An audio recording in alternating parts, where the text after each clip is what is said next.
My name is David Miller, and I serve as a county commissioner in Iron County.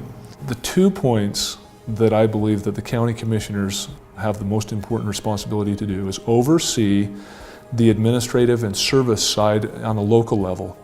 And then on maybe a macro scale is to serve as the buffer between outside influences that may affect local rights and liberties, property, and other interests of people in our community.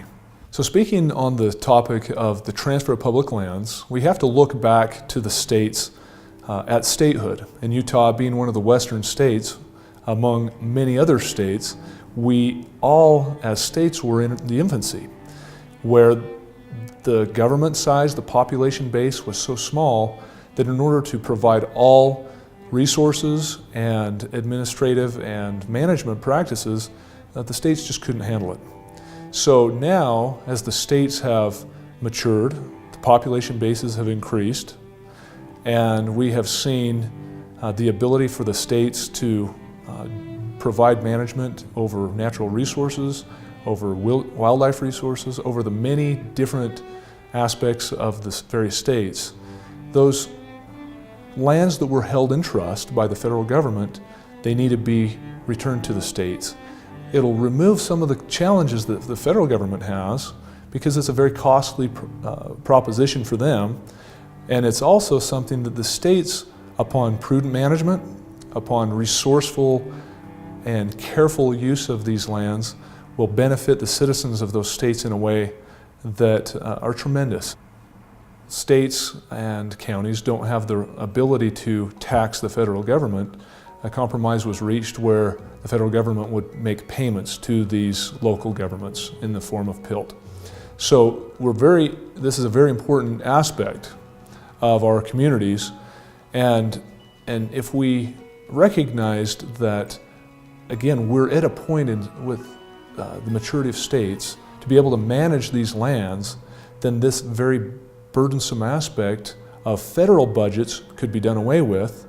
We could broaden the base of the tax base here locally without costing the rest of the country, and we could help put our country back on the road of fiscal solvency, be able to provide better use of resources locally for educational purposes, for natural resource and beautification, and really overall recreation and enjoyment of these beautiful areas that we live in.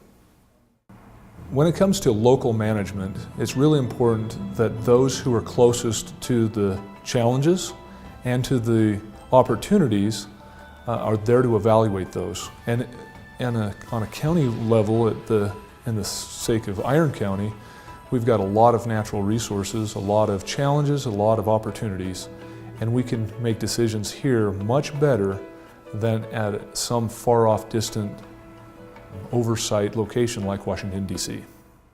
To prove the point that local management is not only more effective, but it's a lot less costly, I'd like to draw the example of what's happened with a localized challenge that we've had. One is one of the Utah Prairie Dog. It is listed on the endangered species as a threatened species. And what has happened during the time of since that listing began, the private property in Iron County has really been locked up. And the reason for that is there has been a broad expansion of what is defined as habitat for these prairie dogs. So our desire was to represent the private property owners in Iron County without neglecting the fact that this issue of endangered species is important to many of us. And in a 9-month time frame, we took this challenge and literally provided a solution that would have otherwise cost $130 million that was proposed, and up to 30 years, and we did it with virtually no cost, and again in 9 months. One of the important steps that we took in bringing everybody together when we were dealing with this endangered species issue with the Utah Prairie Dog was that the best place to communicate is together and not against. And so we brought us all together in a what we called the Utah Prairie Dog Summit. We had two goals going into this summit. The first being that important aspect of private property would be respected. Also, accomplish the goal of recovering the Utah Prairie Dog. And with those two goals in mind, we set on a course, and in 9 months, we were able to accomplish that. And everybody came together and we looked for solutions instead of divisions.